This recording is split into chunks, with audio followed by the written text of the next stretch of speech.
Good morning, good afternoon, good evening.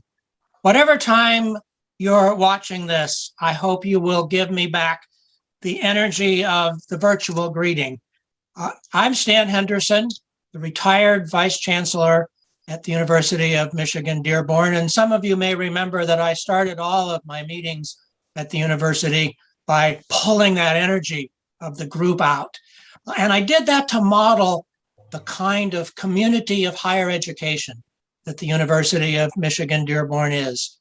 And today, Christopher Tremblay, another member of the U of M Dearborn community and a leader in admissions and enrollment at the university, and I are welcoming another University of Michigan colleague from the University of Michigan Flint at one time, and our dear friend, Kimberly Buster Williams, who's going to be speaking today on her forthcoming book, A to Z, History of American Higher Education. We're very happy to be able to welcome Kimberly to this alumni engagement speakers series presentation. And let's start with some introductions. Christopher? Thanks, Dan, and hello, everyone. I'm Christopher Tremblay. I'm a 2014 graduate of the College of Education and Health and Human Services here at U of M Dearborn. And I also served as an Assistant Vice Chancellor for Enrollment Management, and I've also been a part of the U of M Dearborn Alumni Society Board. I now serve as Director of Admissions and Recruiting at Taubman College of Architecture and Urban Planning at the University of Michigan. And a special thank you to the Office of Alumni Engagement for hosting us. So in that spirit, I'll say go blue and allow Kimberly to introduce herself. Thank you. Thank you, Christopher. I'm certainly pleased to be here. My name is Kimberly Buster Williams, and I currently serve as the Vice President for Enrollment Management at the University of Mary Washington in Fredericksburg, Virginia.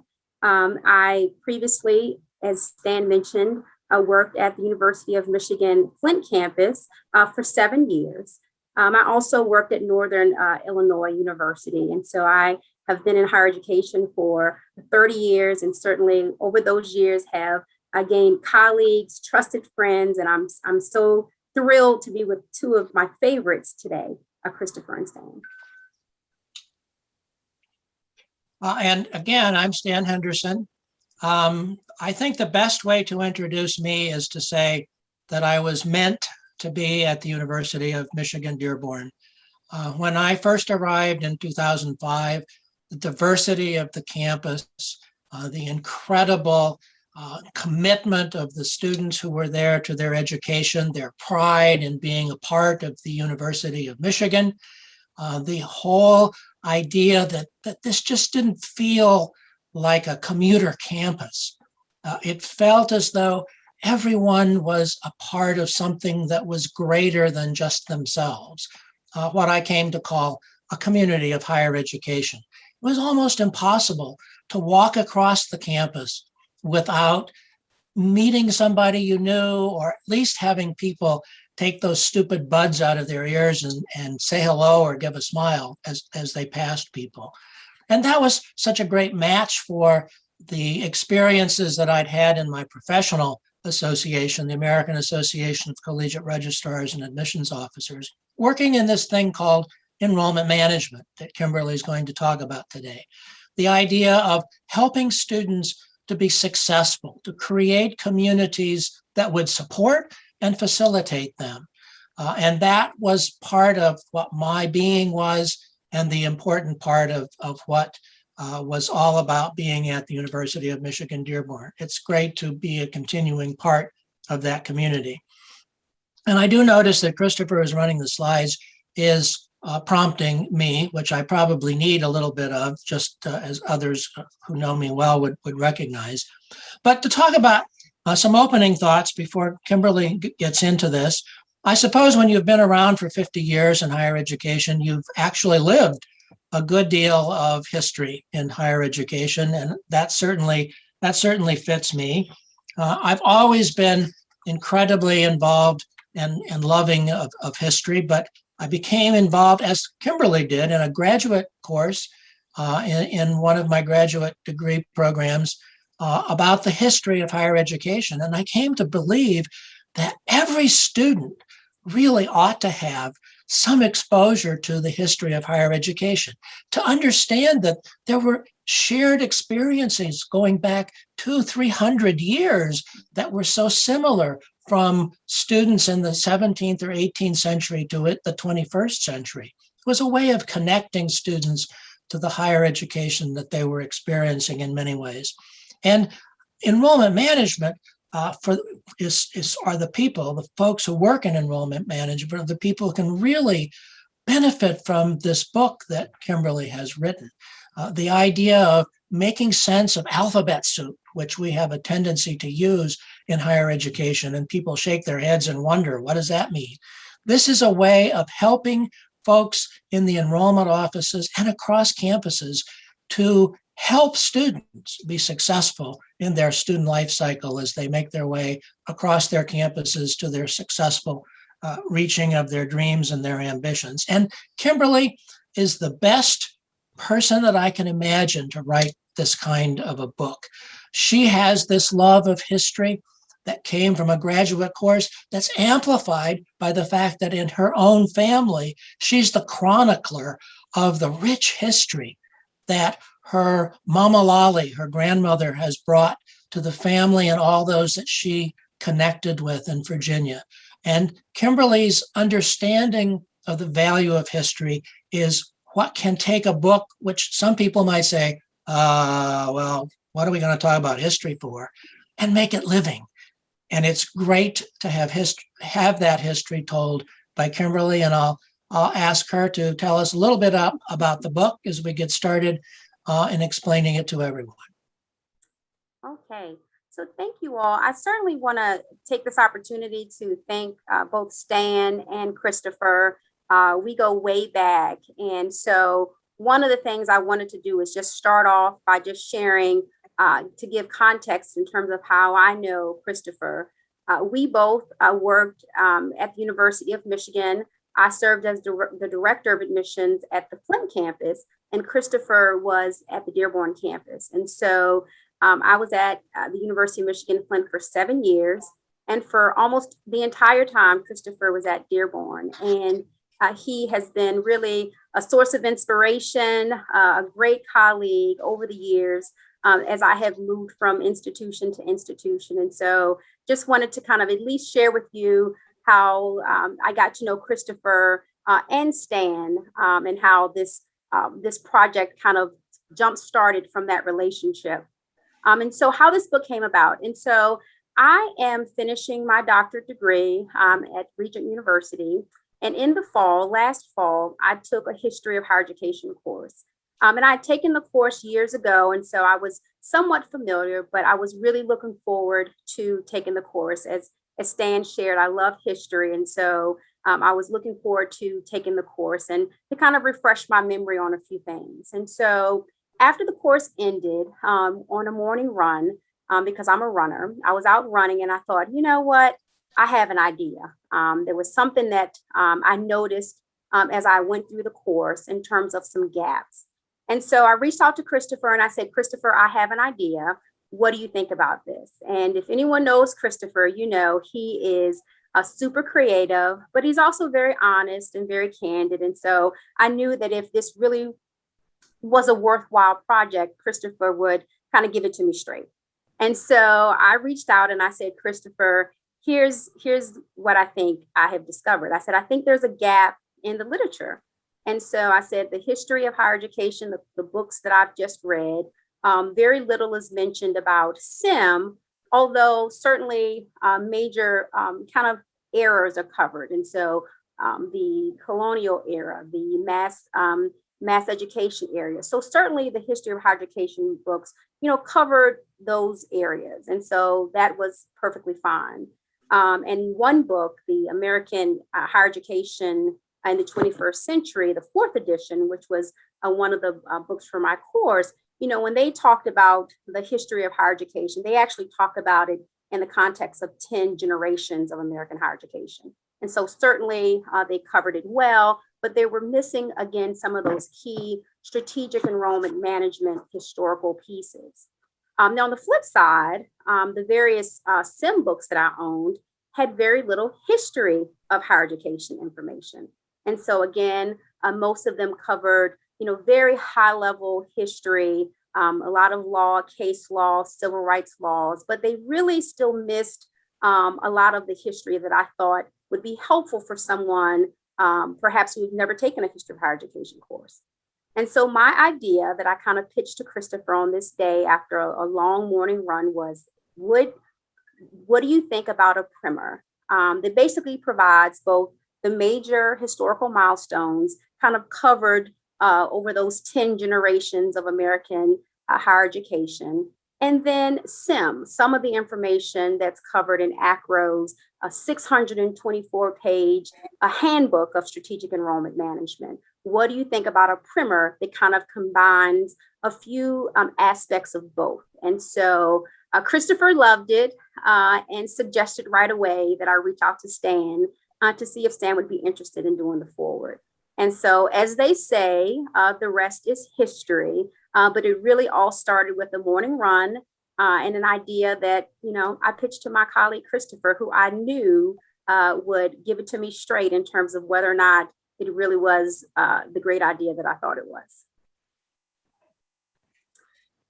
Let me just add one other thing before we continue. I mentioned earlier that I met Christopher in my role as the director of admissions. Around that same time, I met Stan Henderson. Of course, he was vice chancellor at the University of Michigan, Dearborn. My boss, his colleague, was Mary Jo Sikowski. And so I worked with Stan and have worked with him over the years. Most recently, we were both on a ACRO did a coffee break webinar and looked at the COVID pandemic. And so it was titled Enrollment Planning for COVID-19 and Beyond. So Stan and I continue to work together, and it has been a tremendous pleasure.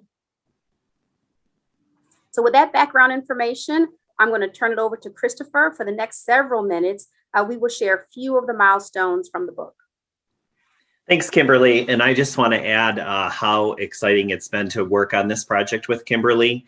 It's become quite the addiction to find out, probably between us, who can find the next nugget that goes into the book. And still, even to this week, we've been adding new things that we discover along the way. So that's the fun part about pursuing a doctorate degree, is it really hones your research skills. So let's get started. And if I could, Christopher, the real benefit of having somebody as old as me involved is that I have lived through some of these things. And there were a few times when I was reading the first drafts of this, getting ready to write the foreword, that I would say to Kimberly and Christopher, this isn't quite right, what's here. We probably need to kind of reshape this, because I remember that we did it this way. Yes, and we're so thankful that Stan has such good historical notes. It's causing me to pause and think about, what do we need to document that somebody wants to find out 50 years from now? And they would only capture it if we had those notes and those records. I had to go into 7 or 8 of my 21 boxes in the back room to get some of this information. Go ahead, Christopher. Go, move on. All right. So we're going to start. We kind of start this historical journey with the opening of Harvard in 1636. And this is where we learn about essentially the role of a registrar, who essentially is this keeper of academic records and registered students for classes back in the day. Now, this named role likely came many years later, because in the beginning, faculty were handling all of the admissions tasks and administrative roles like records and registration. Today, the registrar is an important part of a successful enrollment management operation.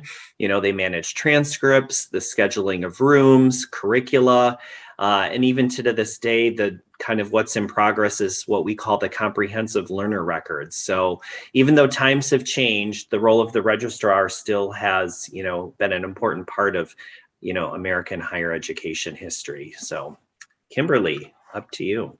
Yes. Also, our next thing that we're going to share pertains to the first endowed scholarship in 1645.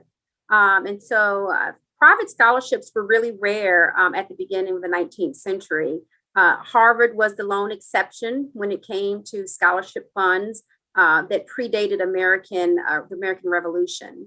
And so the first scholarship, as you can see on this slide, was endowed by Lady Mawson, better known as Lady Anne Radcliffe. She gave £100 to the college for the creation of a scholarship endowment. And this gift built on the model of scholarship endowments of Oxford and Cambridge in England. From 1645 to 1850, Harvard College attracted a total of 7 endowments, including this first one. This gift planted the seed for the millions of endowment funds that now exist in perpetuity among the thousands of colleges in the US. And in fact, Harvard's endowment today is valued over $40 billion. And so that's the largest academic endowment in the world. And it all started with this first gift in 1645. Thanks, Kimberly. So now it's the late 1800s, and this is where Boston University is credited with starting the first formal orientation program for incoming college students. And as I thought back about this, fact, serving as an orientation student leader 30 years ago this summer is what planted the seed for my career in higher education. And I actually have Stan Henderson to thank for impacting my life in that particular summer, because it's where I learned so much about orientation and enrollment management that led me to this career. And just another kind of fun orientation fact, the first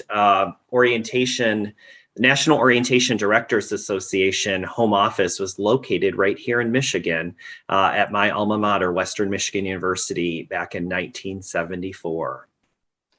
And what Christopher is talking about was really an example of paying it forward, because my introduction to the work that I've done for the last 50 years was at Michigan State University when I was a Spartan aide working with orientation. And as I liked to tell all of the orientation leaders that I worked with over the years, we had to wear green wool blazers, ties, long pants, and the women had to wear skirts and white wool blazers in the middle of a Michigan summer. But that's then. I never was able to get that dress code reinstated. Although Stan's sweater became my purple polo that I still have in my closet that I pull out from time to time. And yes, it still fits. So I'm going to move us along. So 1900 College Board. And so many people are probably familiar with the College Board. They're probably best known for the SAT test, which debuted in 1926. For those in admissions, you may be interested to know that the College Board began offering student search services in 1972. But needless to say, it all started with the founding of College Board in 1900. It was founded at Columbia University by 12 universities and 3 secondary schools.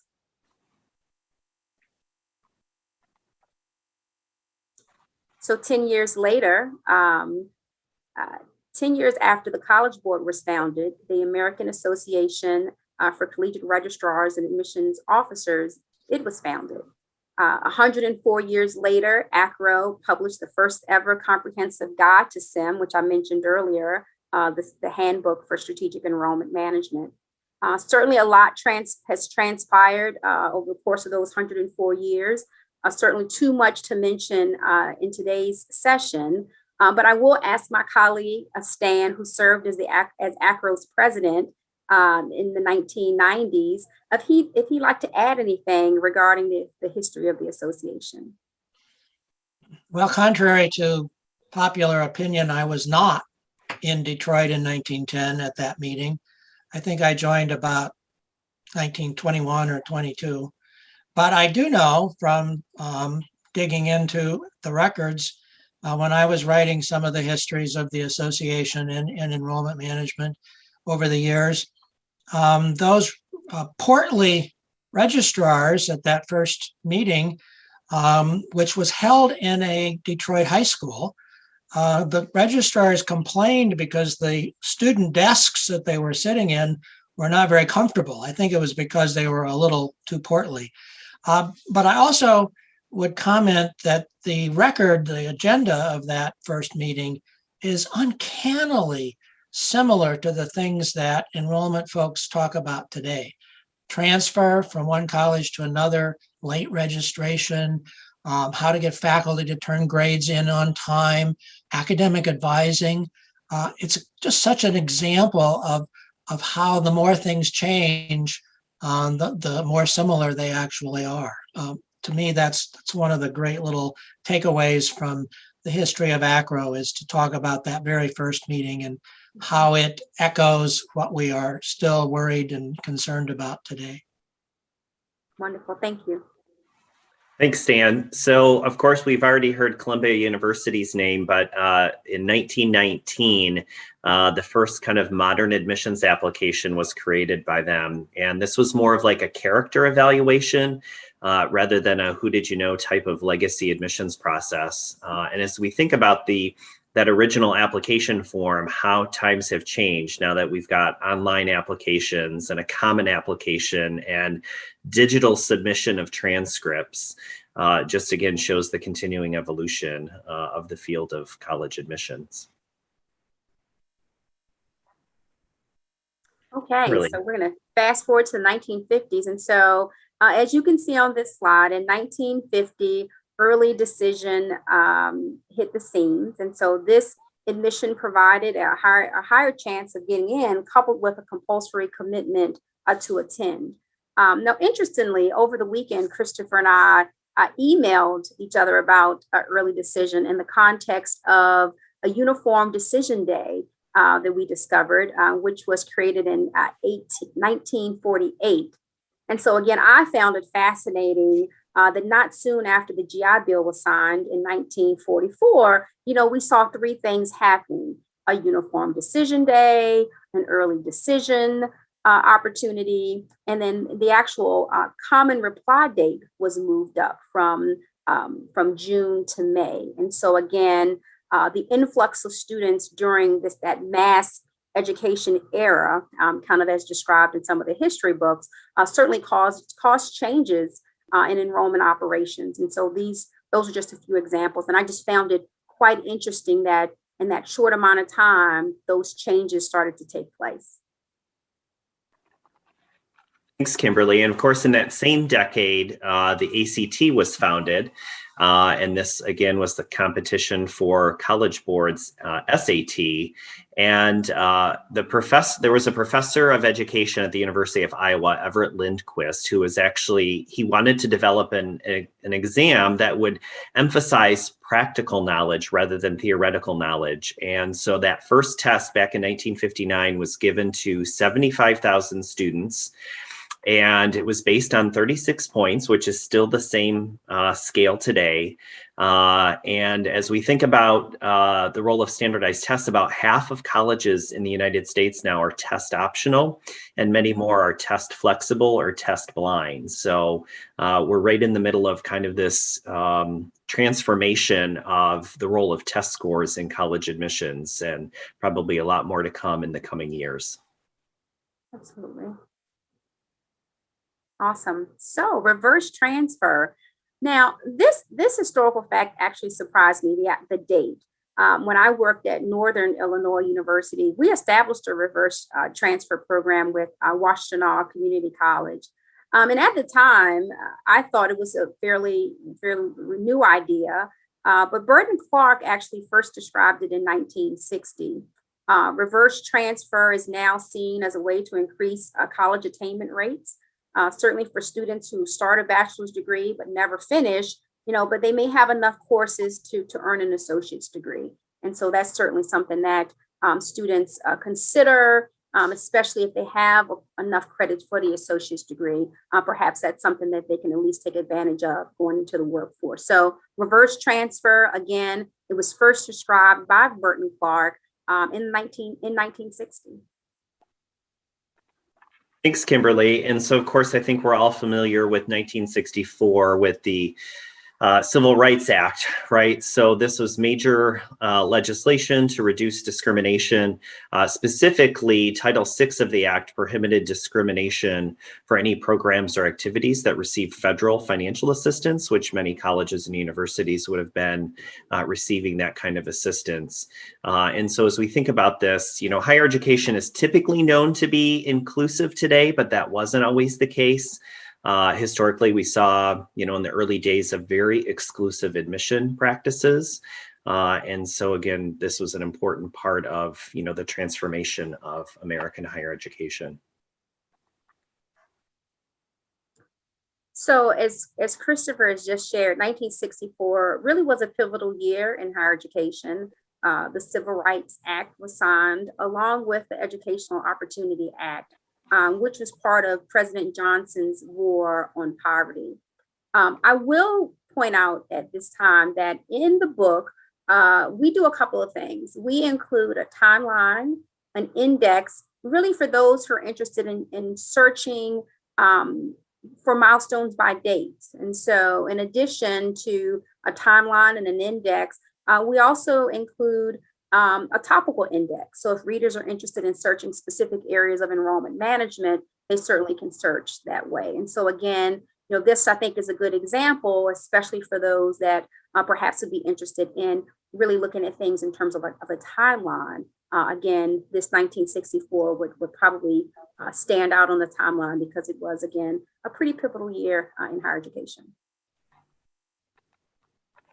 Thanks, Kimberly. And of course, what followed that a year later was the Higher Education Act, which really was designed to strengthen educational resources of colleges and universities, and also to provide financial assistance for students in post-secondary education. It was really kind of created for low and middle income families, and it included 6 different titles. And had things like the direct loan program, built into it, and the needs analysis procedures that would have been used again as kind of the precursor to the role that the FAFSA played.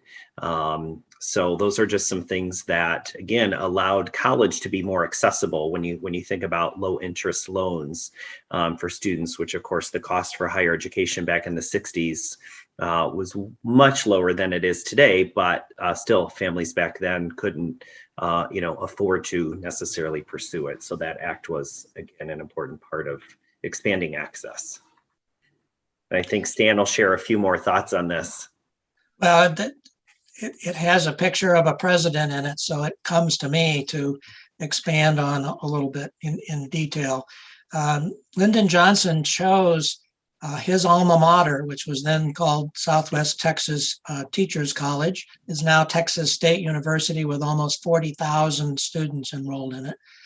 This is the gymnasium at the college, and Johnson is signing the Higher Education Act. He was a master. You see all the little pens that are standing in the holder there, and he would take one pen, make a tiny little mark on his signature and hand it to somebody behind it, which these people are all waiting for him to do that. The person on the far right on your screen is Dr. McClintock, who was the president of the college. Hiding behind him is a man named Jesse Callum that Johnson had worked with in the 1930s on the National Youth Administration in Texas and at the national level as well, part of the New Deal in the 1830s. So a real connection to the involvement of youth and support for youth. The man standing next to Callum is, wait for it, Jake Pickle. Yes, his name was actually Pickle. He was a prominent congressman from Texas. His wife is standing next to him. And standing next to Mrs. Pickle is Lady Bird Johnson, the First Lady of the United States, looking on with great pride as Johnson works his magic with his pens. The Johnson Library, Presidential Library, does not know who the other 3 people are. I suggest they probably were some registrar or admissions person that had been brought in to witness the signing, but they weren't worthy of getting named in the White House logs, which I actually have looked at those that are in the Johnson Library to try to see who these people were. Thanks, Stan. Wow. Okay. It's a tough act to follow, but I will try. The 1970s, so 1972, the Pell Act was established. And the 1970s was a busy decade in higher education. The Pell Grant was established, and it was one of several policies put in place to assist students with earning a college degree. You may recall that I mentioned earlier that the College Board began its search program in 1972, and that 3 years later, the Common Application was launched in 1975. And so again, busy decade, lots of things happening, but certainly the Pell Grant really designed to help students pay for college, and that continues today. The Pell Grant is a gift that many students appreciate because it certainly does help with their cost of it. But it's important to point out that when the Basic Educational Opportunity Grant was first put in place, it would pay for an entire year's tuition of college. And the Pell Grant level, I think today is what, Christopher, Kimberly, somewhere around $5,000, something like that. Close to 6. Mhm. Yeah. And that's not going to come close to paying for tuition in a lot of four-year colleges. So it's a great resource, but it's important to point out that we have kind of lost some ground as we move through there too. Yeah, absolutely. There's a lot of advocates that believe that the Pell Grant should be doubled to kind of restore it back to its, value in relation to the cost of college. So. Right, so just a couple years later, FERPA comes onto the scene, which is the Family Educational Rights and Privacy Act. And it's also referred to as the Buckley Amendment. And it was sponsored by James Buckley, who signed, and it was signed into law by President Ford back in 1974. Since then, it's been amended 9 times, most recently in December of 2011, primarily clarifying terms and definitions to kind of ensure proper compliance, but it makes sure that students, education records are kept private. Today, because of FERPA, schools publish what's called directory information that can be shared about a student, which is, again, very limited. And students can also, through this act, they can give consent to authorized disclosure. So whoever they want to have access to their records, they can name those individuals. But it's still an important part of the field of records and registration and enrollment management yet today. So in 1975, the Common Application, this application was launched with 15 colleges. Harvard University adopted the Common Application as its sole application in 1995. And then in 1998, the Common App went online. Today, there are 119 participating colleges. So that number has certainly grown again from that initial group of 15 to now 900 colleges and 919 colleges participating as Common App members. And of course, today students can apply using their Common App in a variety of ways, and they can apply using a Common App now. And so certainly times have changed, and the Common Application and other applications have certainly adapted, but it all started in 1975 with those 15 colleges with their Common Application.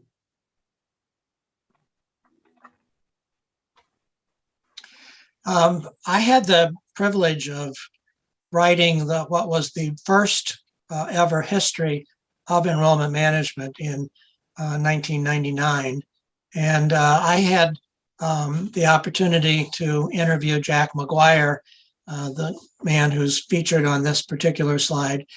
He was part of the very first enrollment management operation in history. And he gave me a copy of the memo that his boss at Boston College, Frank Campanella, had written, which said that enrollment management was going to be the next big thing. And Jack went on to create a group of people working from their perspectives in admissions, financial aid, registration, and records to really integrate how colleges and universities approach the idea of their enrollments. And it was based on addressing the baby bust, which had followed the baby boom. Boston College was actually thinking about trying to get into the Massachusetts state higher education system because as a private university, they were in real trouble. And enrollment management was a way of meeting that, and it's grown over the almost 50 years since Jack McGuire first started writing about it and actually doing it. It's grown into something that's really focused not just on marketing and bringing in more students, but on helping students to be successful, to meet their ambitions, their dreams for what they want college to accomplish for them. And I think that that's something that makes it at the core of what we're all about when we work in higher education. Enrollment management is not just an administrative structure or a concept.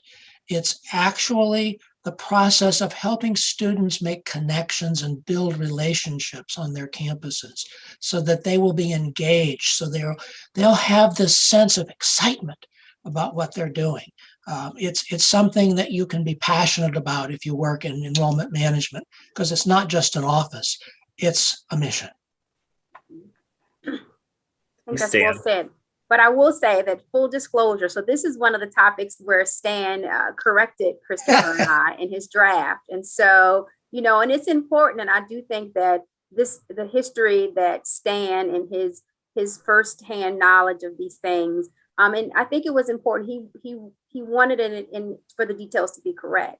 And so, there's a slight difference between being the first to state something publicly versus it being, the first idea. And so to clarify where the first, who had the first original idea was different than who said it first publicly. And so it was a detail that Stan immediately picked up on, and we certainly appreciate it. So we know that we have it correct in the book. It's correct in the book, but the background information was helpful. I had to go into box 27 in the back room to find that memo to make sure I was right about it. Yes. All right.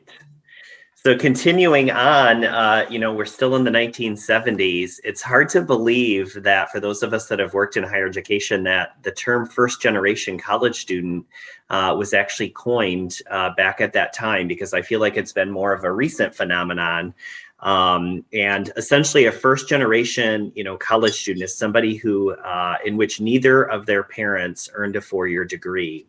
And as you read in the literature, there's probably at least 8 different ways to identify a first gen college student. And that's what's also makes this kind of a complicated construct, right? Is it both parents? Is it one parent? Does an associate degree count? And again, at the end of the day, I think most agree that it's, again, both parents have not earned a four-year degree, which makes you the first generation in your family to pursue college. I'm a first generation college student, and I'm very proud to have achieved a terminal degree, even though neither of my parents, earned a four-year degree. And when I think about, today, so many colleges are offering programming and support for first generation college students. Because again, their parents didn't have that, that same experience and can't offer that support like somebody who may have gone before them. So we continue to still have first generation college students coming into college. Our goal would be one day that this term would just disappear because we've reached second generation, but we're not there yet. And that's the important role of, college access paired with enrollment management.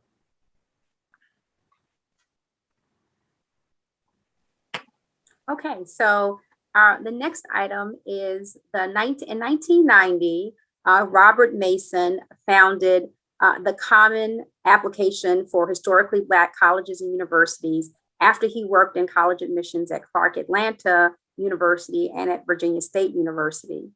And so again, we've already talked a little bit about the Common Application and those 15 schools that launched that or were the first members of Common App. But basically 8 years before the Common App went live, when many of us who were working in college admissions will remember when we had paper applications. We included them in our view book with a postage paid reply envelope. And so again, these applications were available often in paper before they were available online. But the Black college application really came about at a time when enrollment was growing at HBCUs.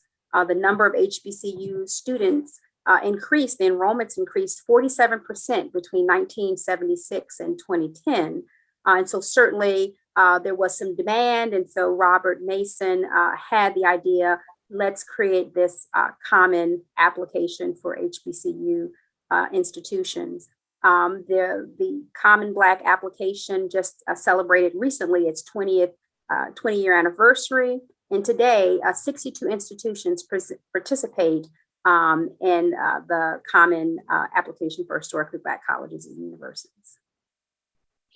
Kimberly, I once, many, many years ago, before things went online, I took all of the paper that a student would have to complete to apply for admission and financial aid at my then institution, Wichita State University. And then I measured it, put it all together and measured it. It was 35 feet of paper that a student had to go through to apply for admission and financial aid. Amazing. Wow. Right. Amazing. And now they can do it with the click of a smartphone. Exactly. Come a long way. Yeah. So also in 1990 was the first time that we hear about Student Swirl. So, in the early days, students who started at a junior or community college would then transfer to a four-year college in this kind of 2+2 arrangement. But then higher education leaders started kind of seeing a student swirling back and forth, kind of breaking that pattern. And it became known as Student Swirl, and it was named in Arizona. And, in 2015, the National Student Clearinghouse reported that more than 1/3 of students would actually transfer at least once before earning a bachelor's degree, and of those who switch colleges, almost half transferred more than once. So again, this is just a pattern that today is just a part of the DNA of higher education. Students have that flexibility that they can package their credits in a way that, either meets their needs or their circumstances. So FAFSA, so the free application for federal student aid was a result of the 1992 Higher Education Authorization, which had a mandate for a free financial aid application and the federal methodology for need analysis. And the federal government remains active in this space, and they continue to look for ways to streamline the process for families, whether that be, the recent review to have it reduced. So there are lots of things that they really are focused on to try to make the application more user-friendly. And of course, there's an app. And so again, students have lots of opportunities to use their smartphone, not only to apply for colleges, but also to apply for their financial aid.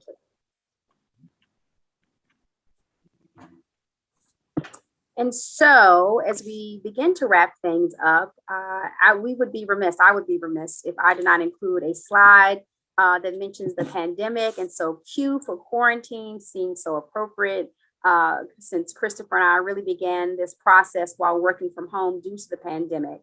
But as you can see, and as we're all familiar with, the COVID-19 is a global pandemic that has disrupted in-person instruction in all of higher education. The first U.S. cases of non-travel related COVID-19 were confirmed on February 26th and 28th, the 26th and the 28th in 2020.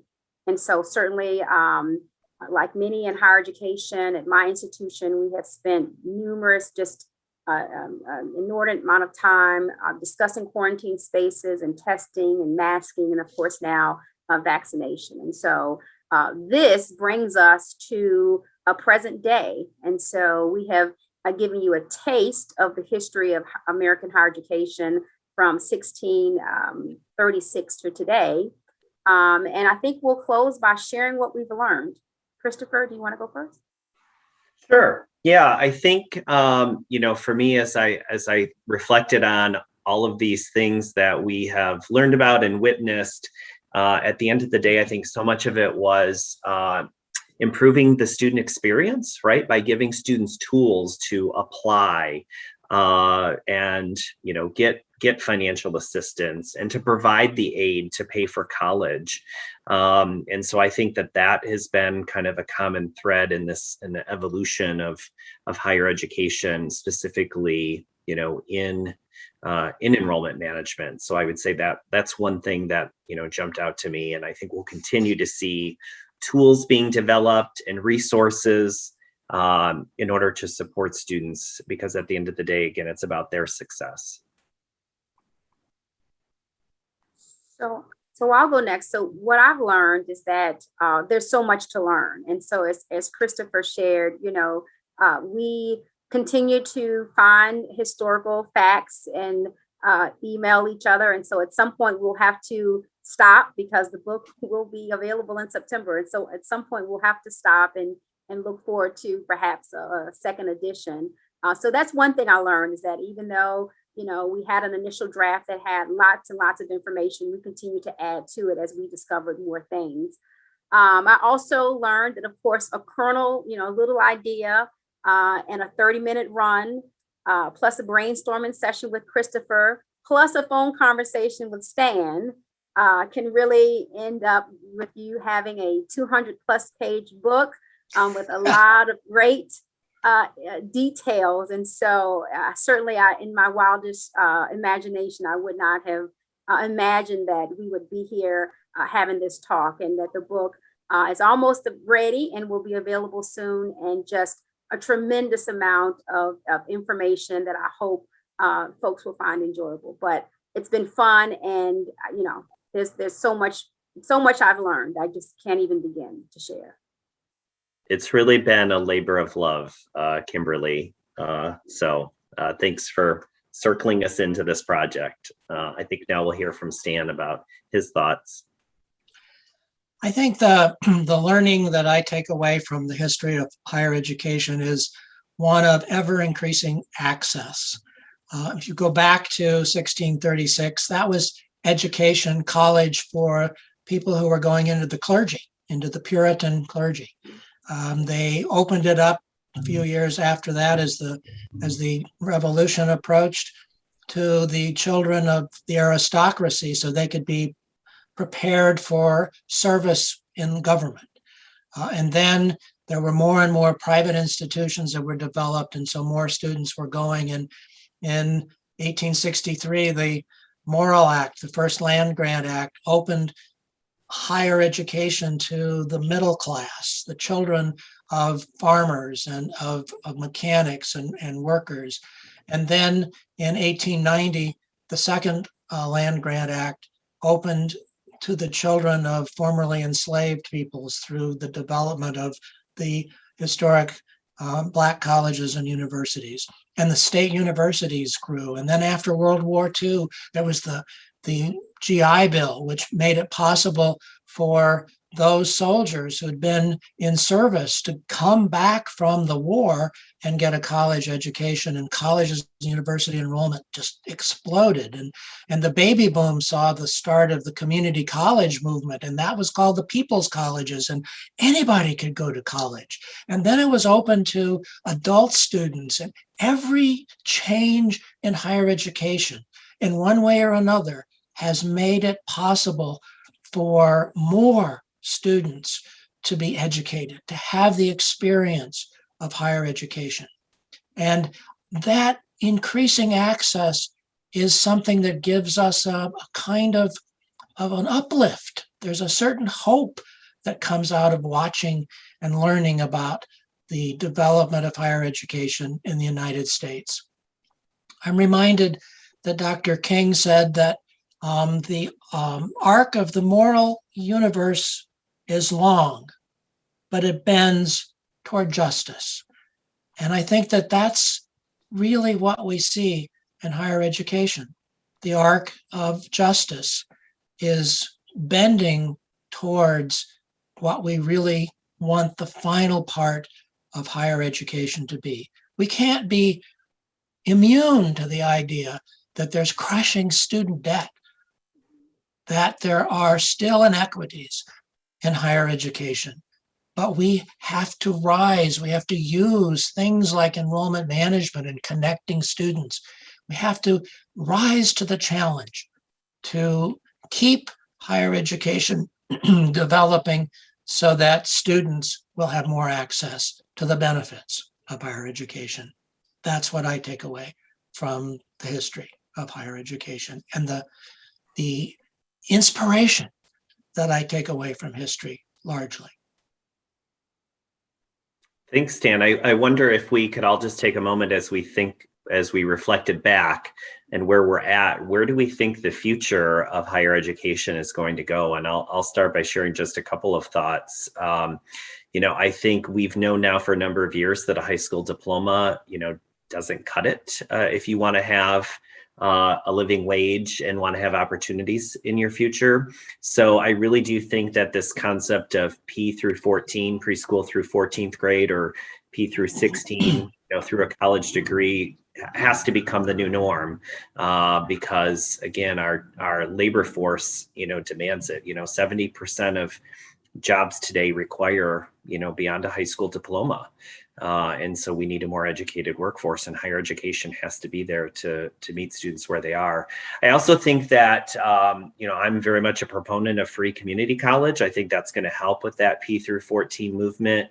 I also think what we're seeing happening in Tennessee and Michigan with the Reconnect programs, focusing on adults with some college and no credential. At least in Michigan, we've got over 1 million people who have some college but no credential. And we need those people to, earn that credential so they have opportunities to move up in their career in their chosen field so that they can, again, support their family and have opportunities. So I think those are some of the things that I think are just beginning that I think we're going to see impact in higher education in the years to come. So I think I'll go next and then leave it to Stan to sum it all up, I guess. So I think, what I think the future holds, I think at least for enrollment managers and leaders, really, presidents, boards, I think folks are really going to have a clear-eyed view of the change in demographics, the changing, the various pricing opportunities, the pros and cons of various resource allocation models, all while keeping the students first. And so again, I think there's so much change and there's so much on the horizon, kind of as Christopher's talked about. I think that means that it's incumbent upon leaders to stay on top of these trends. And certainly as we've learned just in this discussion, enrollment managers adapt, we have to. And so as things change, as new opportunities are presented, I think enrollment leaders are going to have to be clear-eyed and keep a really good handle on all of the change because it's happening and it's happening pretty quickly. And so I think being adaptable and being anticipatory, I think is going to be critical. I heard Laura Wankel, who is an administrator at Northeastern University in Boston, say that in higher education today, students are saying to us in higher education, just in time, just enough, and just for me. It's a kind of mantra that students coming to college are saying. It's in a sense saying to the sages on the stages, the faculty of old, that there needs to be a partnership between identifying the needs of the students and the standards of the education and a merging of that. So I think there are two principles that I would leave all of our viewers with. One of them is that higher education has to be student-centric. And that seems like a no-brainer, but keeping that as one of your first principles this is about the students. Just in time, just enough, just for me. And the second principle is to build and nourish, to continue the sense of community, the idea that we need students to connect, to build relationships, to be engaged. And you do that in a community where there's an expectation that everyone is a member, everyone can contribute, everyone will make a difference. And to me, that should be one of the keystones of what we do in enrollment management, but what all of us do in higher education, building communities, making connections, keeping students in front of us and their needs and their wants foremost in our thinking and our work. It's been a joy to be a participant with these two great professionals and great friends and colleagues. Our thanks to the University of the Alumni Society for this great speakers program. We have had fun doing it, which I think is really the best indication of success.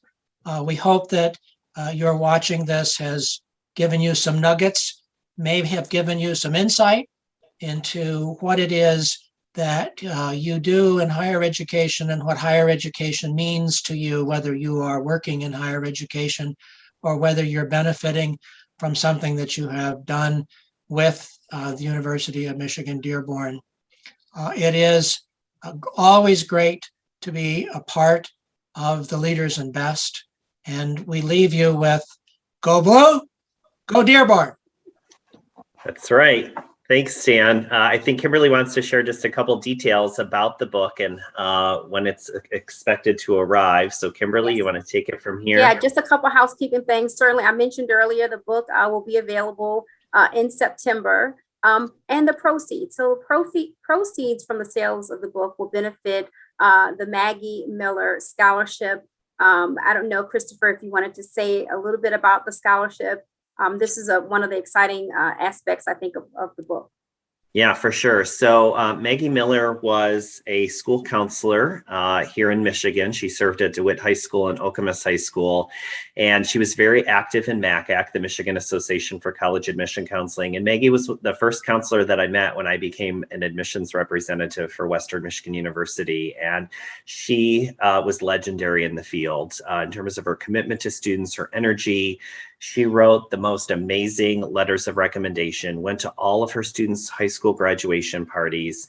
And unfortunately, Maggie developed ALS, Lou Gehrig's disease, and passed away at too young of an age. And so we established and named the MACAC Scholarship in her name. And I'm grateful for Kimberly to, continue supporting that scholarship goes to a few students every year who are pursuing higher education. So thank you again, Kimberly, for that.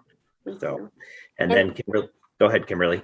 No, I was going to say, and then the other interesting or actually cool thing is that ACRO, we partnered together and they asked if I would be willing to design a course, an on-demand course on the history. So we created a on-demand course, which is it takes about an hour, I think, to complete the course. The title is 400 Years of American Higher Education. It's offered through ACRO. It's free to ACRO members. It's $270 for non-members. But students, after you complete the course and you pass, you do receive a credential. A digital badge is available. So it's pretty exciting. It's available now. And so again, lots of opportunities to learn about this wonderful history.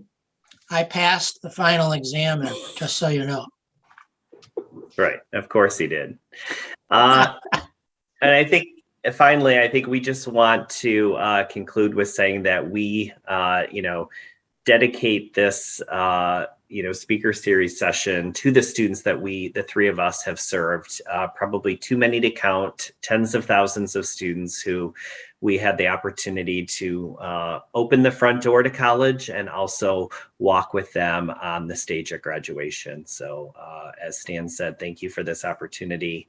And again, kudos to Kimberly for having the brilliant idea for this new publication in the field, and looking forward to sharing it with the world. Great new idea while on the run too, right, Kimberly?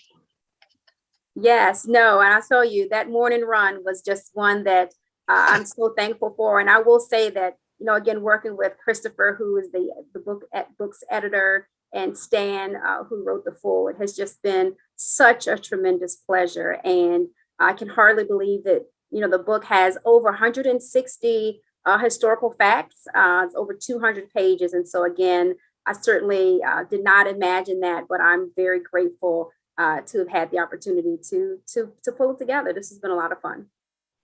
And Kimberly, of course, we would be remiss if we didn't give a shout out, because there is, talk about the first alumni association in American higher education as one of the nuggets in the book. So it's very, very comprehensive. While it's A to Z, it also covers all the variety of operations that make higher education run today.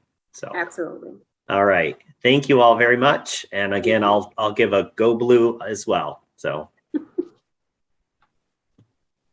thank you.